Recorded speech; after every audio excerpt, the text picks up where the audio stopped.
you had to get signed, but if you did get that deal, you know, then suddenly you had this door into these key platforms. And Metro FM was such a pivotal station at the time for R&B and soul music.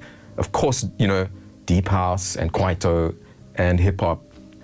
But that's kind of, I mean, I grew up on all of that stuff. I started listening to Metro the second Metro came into existence. I was one of those guys. I actually think Danny was as well.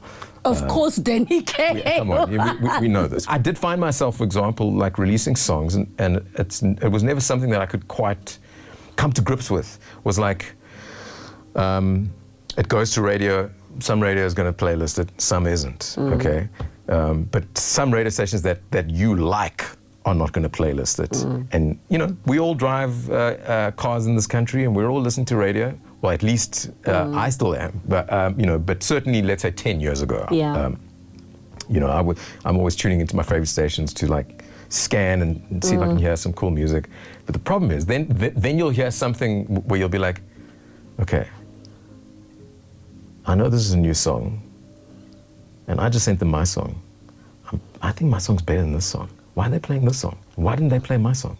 You know what? Screw this radio station. I'm never listening to this radio station again. Now, this is what happened, okay? I became a 702 listener. Not because of me. Not because of me. No. I became, because I knew that they didn't play my music.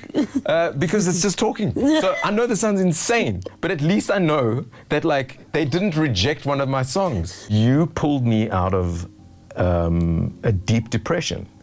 And no one else was doing it. I didn't know. I know you didn't know. I know you didn't know. You know. So, but I'm really grateful for you to have done that, because had you not like knocked on the door and just gotten me out of this, I was in such a funk at the time that like no one else. I wasn't doing anything else. You know what I'm saying? I was like I was calling sick for school.